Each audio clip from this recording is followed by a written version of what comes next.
Ah yes, the classic sounds of the 1981 arcade version of Donkey Kong.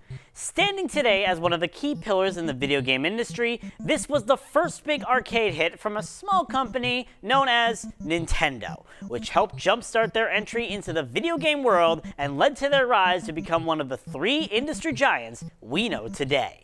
But of course, with the success of an arcade game in the early 80s, came the chance to port it to every home video game console of the time. And as such, Donkey Kong was released for such systems like the Atari 2600, the Intellivision, ColecoVision, Commodore 64, and even Nintendo's own Game & Watch series and Nintendo Entertainment System. But then in 1994 came a game for the Nintendo Game Boy, simply named Donkey Kong, which at first glance you'd think is the first port of the arcade game since the 80s. Or so you'd think it was the original arcade game, right?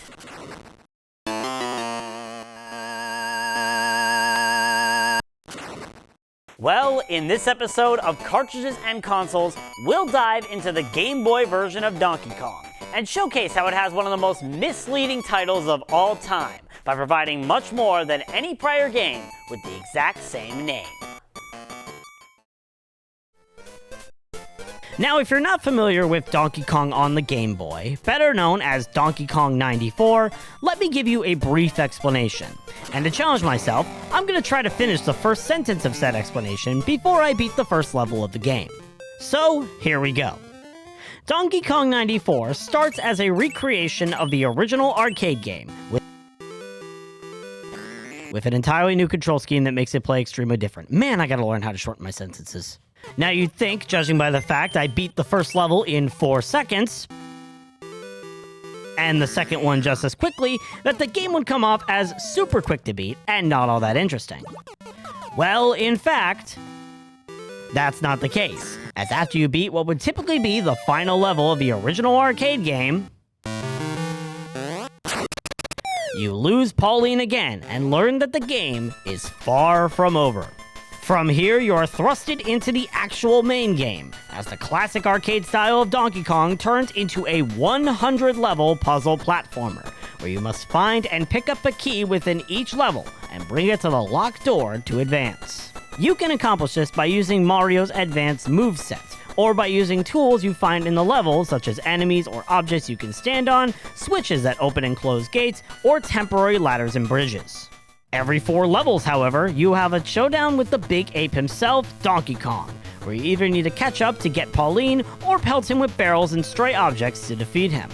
It all culminates in a chase through 9 distinct worlds that will test your skill in every way possible, as you try to rescue Pauline from the grasp of Donkey Kong. Now, let's talk about that entirely new control scheme and advanced moveset I mentioned, as I feel it is one of the best parts about the game.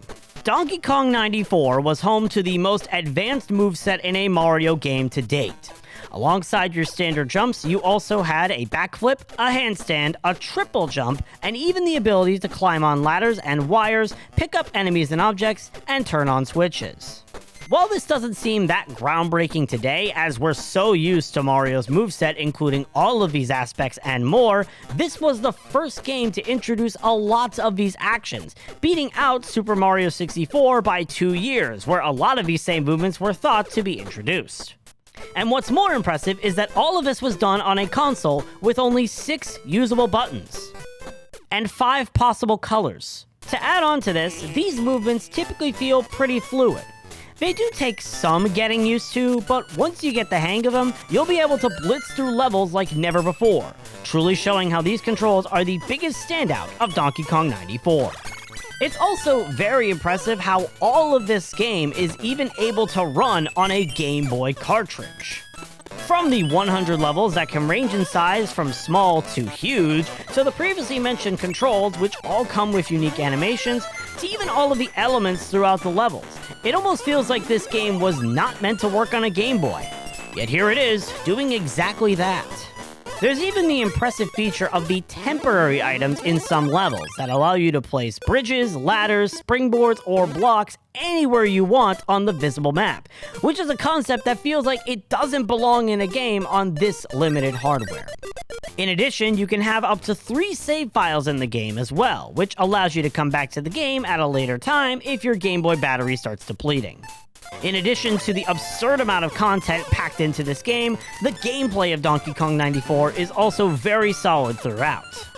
All the levels within the 9 distinctly themed worlds cover everything from simple platforming to advanced schematics, and there's even instances where there is more than one logically correct solution to the level depending on if you want to beat it the easy way or the fast way. Plus, while you will run into some challenging moments throughout your adventure, the game also gives you plenty of opportunities to get extra lives to aid you in your quest. Whether that's from 1-ups in select stages, collecting all of Pauline's items in a level for a bonus game, or getting extra lives based on the amount of time left after you complete what the game's manual calls a time trial every 4 stages. Speaking of every 4 stages, the cutscenes you'd encounter after beating a Donkey Kong-focused level also truly liven up the experience. Whether they show a new move or strategy you may have not learned, or have a bit of comedy thrown in for added personality, or even contribute to the story of the game, these cutscenes truly help elevate the core experience of Donkey Kong 94. This entire game experience can even be enhanced further if you own a Super Game Boy. Released around the same time as the game in 1994, this accessory allows you to play Game Boy games on your Super Nintendo Entertainment System. In addition to this, select Game Boy games, such as Donkey Kong 94, have special support for the Super Game Boy. In this case, you'll get this special border that resembles the arcade game and special sound effects for Pauline, which is a very neat touch that elevates the game, even by a little bit. However, despite how good the game is in these aspects, there are some mild issues that I can pinpoint about the game. The first revolves around some of the visuals and mechanics being limited by the limitations of the console you're playing on. Now, this could just be an issue I personally experienced, but there were some moments I ran into where it was somewhat difficult to identify certain obstacles or items, or the game mechanics felt a bit out of whack. This is probably because the game is being stretched to its absolute limit on the console it's on though, so I'll give it a pass, but it's still worth bringing up. What I won't give a pass though is the seemingly random changes in difficulty you can encounter throughout the game.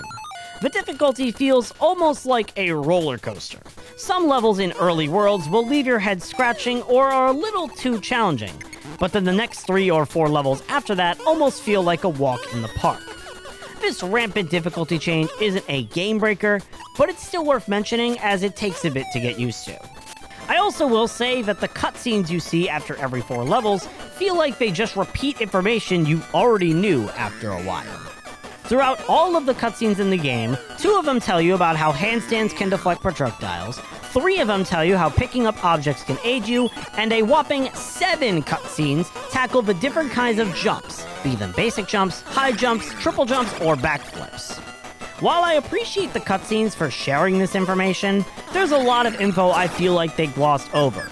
For example, we have 2 cutscenes about the late game topic of sinking platforms, yet 0 cutscenes focused on vertical roofs, which are in the second world of the game. There are even instances where a cutscene tackles a topic or strategy you already learned. The best example being the first cutscene for World 3, tackling spinning on a rope, something you already have a chance to learn about 2 worlds prior. While yes, I understand that 31 years ago, this game launched with a manual that allowed you to learn about these controls and whatnot, it still feels weird that these cutscenes tackle these topics in the way that it does.